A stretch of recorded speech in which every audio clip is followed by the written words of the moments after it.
So we were out diving with our friend Isabella, and when she dove down near this rock, my octopus friend Octavio jumped on her leg. Then Isabella swam back up to the surface feet first. How did she do that? Anyways, Octavio stayed gripping on tight to her leg, and he was like, "Whee! It's like a roller coaster." Wow, Octavio, that looks like so much fun, but don't fall off. Finally, it was time to say goodbye to our octopus friend, so I gently and delicately grabbed him off of Isabella's back, and I'll carefully return him to the reef where he belongs. Okay, that's all the stuff we saw. Bye.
Yesterday, Brittany and I were filming a gender reveal or whatever, and I saw something shining down on the beach, so I ran down to check it out. I quickly came back and revealed that it was a 20-ounce plastic water bottle. I'm sorry, but who is still using plastic water bottles in the current year? I've actually been looking for one for a while because I wanted to show you guys what happens when you take it to the bottom of the ocean. Also, how crazy is it that this bottle floated all the way from China and ended up in Hawaii? So anyways, I sealed the bottle up really tight, and I dove all the way down to about 40 feet deep. The bottle is now less than half the size than it was at the surface. It still floats, but it's actually possible to go so deep that the pressurized air would sink. I have another idea for an experiment that I can conduct down here, so come back later if you want to see it. Okay, that's all the stuff we saw. Bye.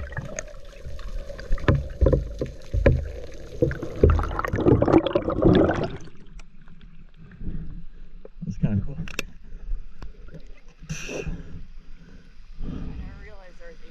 Recently, I brought this plastic bottle out into the ocean because I wanted to show you guys what would happen if I took it to the bottom and filled it up with air. So first I got my bottle, and then I went to the bottom of the ocean. I unscrewed the cap, and then I gave the mouth of the bottle a little kiss while I exhaled and very carefully and precisely filled it up with air. Then I put the cap back on so that none of the air would escape, and now we're gonna go back up to the surface and see what's gonna happen to it. Feel it.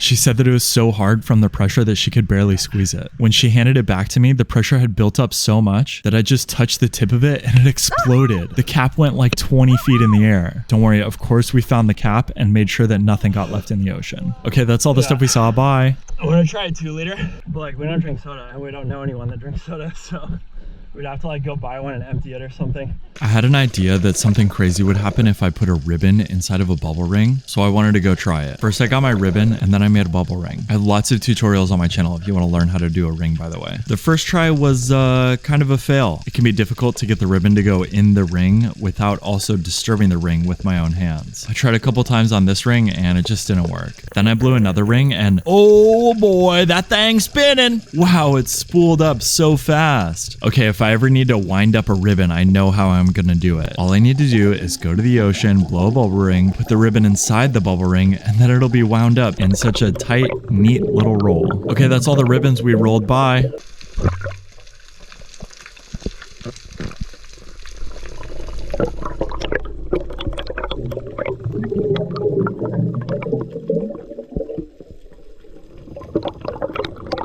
I've put a lot of different things into bubble rings before, and this time I wanted to see what the dinosaur extinction event would be like if it was caused by a bubble ring instead of an asteroid. So first I got my dinosaurs, and then I put them in the bubble ring. As you can see here, the Charizard looking one is spinning extremely fast, and the Triceratops has basically gone into orbit. I swam back down to try one more time, and as you can see in this extremely scientific experiment that I've conducted, the dinosaurs are spinning very fast, and they definitely would have gone extinct. Okay, that's all the stuff we saw. Bye.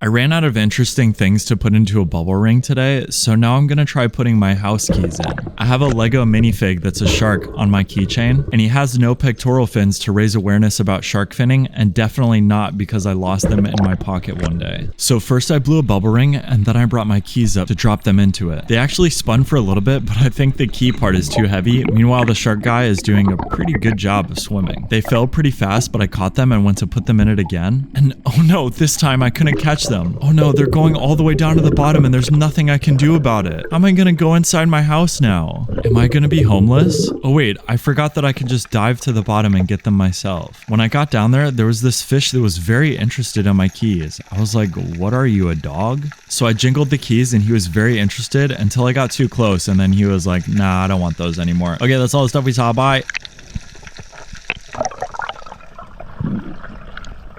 Oh, you think pennies are completely worthless and useless? Wait till you see what the penny does when I put it in the bubble ring. So first I got my penny, but now I need a bubble ring to put it in. Then my friend Isabella was like, hey, I could help you with the bubble ring. And then I was like, that's okay, thank you. So anyways, I blew a bubble ring and I tried to put the penny in it, but the penny was so heavy that it kept falling out of the ring. I tried everything, putting it in from the top, from the bottom, but no matter what I did, nothing was working. So if you thought the penny was useless and worthless, you're right. Okay, that's all the stuff we saw. Bye.